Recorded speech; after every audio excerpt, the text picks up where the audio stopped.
హఠాత్తుగా మీరు ఏదో అనుకునే లోపే అనుకోని విధంగా ఒక ఫోన్ కాల్ అయితే వస్తుంది ఈ రోజున. ఏం జరుగుతుంది అంటే షాక్ అవ్వడం ఖాయము. ఆ వ్యక్తి ఎవరు, మీకు ఫోన్ చేస్తుంది ఎందుకు, వారి రీత్యా మీకు కలిగేది శుభమా అశుభమా తదితర ఒక్కొక్క వివరము కూడా ఈ వీడియోలో ఒక్కొక్కటిగా తెలుసుకుందాము. వీడియో నచ్చితే తప్పకుండా ఒక లైక్ అయితే చేయండి.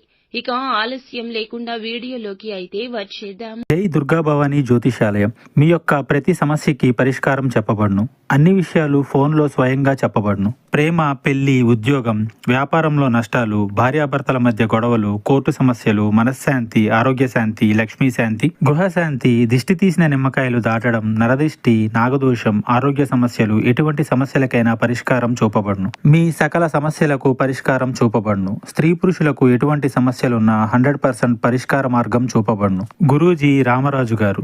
Phone number 9121191826. ఒక ఫోన్ కాల్ వల్ల అనుకుని ఇబ్బందులు రాబోతున్నాయి. కోపంలో మీరు ఏదో విషయంలో మాట జారి ఉండవచ్చు. ఎవరి వద్ద అయినా దాన్ని పట్టుకొని మీ పైన ఈ రోజున ఇతర వ్యక్తులు కక్ష సాధించబోతున్నారు. మీకైతే ఖచ్చితంగా నిందలు రాబోతున్నాయి. నమ్మినా నమ్మకపోయినా ఇదే వాస్తవము. ఏదైనా విషయం గురించి నిజాలు తెలుసుకుని మాట్లాడే ప్రయత్నం చేయండి.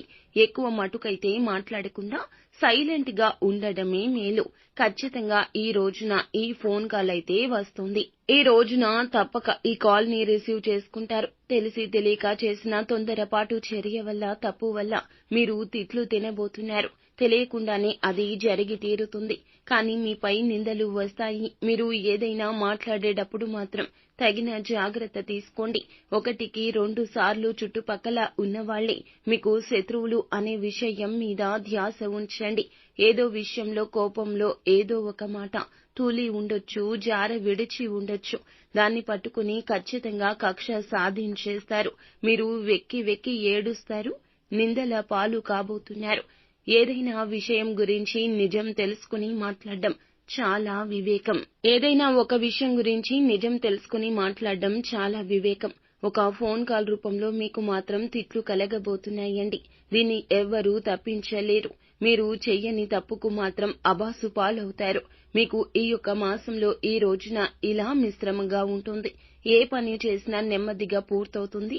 తొందరపాటు నిర్ణయం మంచిది కాదు. కుటుంబంలో ప్రేమలు పెరగబోతున్నాయి. పాత ఆరోగ్య సమస్యలు తీరిపోయే అవకాశం ఉంది. కుటుంబంలో ఉన్న అనారోగ్య సమస్యలు కొంతమేర తగ్గుముఖం పట్టవచ్చును. ఈ యొక్క రాశి వారికి శత్రువులు అధికము. ఏ పని చేసినా ఈ రోజున నెమ్మదిగానే సాగుతుంది. 1కి పలుమార్లు చెప్తున్నాం కాబట్టి ఏ పెట్టుబడి పెట్టవద్దు. ఏ నూతన నిర్ణయం తీసుకోవద్దు. ఇబ్బందులు అనేవి చెప్పి రావండి. కావున జాగ్రత్త. మీకు మాత్రం ఈ రోజున ఒక ఫోన్ కాల్ వల్ల పక్కాగా తిట్లు తినబోతున్నారు. అబాసు పాలు కాబోతున్నారు. తెలిసి తెలియని నిర్ణయాలు తీసుకోవద్దు. పనుల్లో ఆటంకం రావచ్చు. ఆలోచించి నిర్ణయం తీసుకోండి. పనులు వాయిదా వేయకుండా ఎప్పటి పని అప్పుడు నెమ్మదిగా అయినా పూర్తి చేయండి. ఇలా చేయకుండా మీరు వాటిని పోస్ట్ పోన్ చేస్తే మీ మీద ఉన్న ఇంప్రెషన్ కోల్పోతారు. మీ పక్కన ఉన్న వారిని మీరు ఖచ్చితంగా గమనిస్తూ ఉండండి. పనుల్లో ఇబ్బందులు రాబోతున్నాయి కావున తప్పక కొన్ని రకాల సూత్రాలు పాటించండి. నిత్యం శివారాధన చేసుకోవడం. ఏ పని మొదలు పెట్టబోతున్నా ఇంటి నుండి బయటకు వెళ్లేటప్పుడు ఖచ్చితంగా పరమశివుని ఫోటో ముంగిట ఆవు నేతి దీపం వెలిగించి మీరు నమస్కరించుకుని మీ కష్టం చెప్పుకొని బయటకు రండి. అంతా మంచే జరుగుతుంది.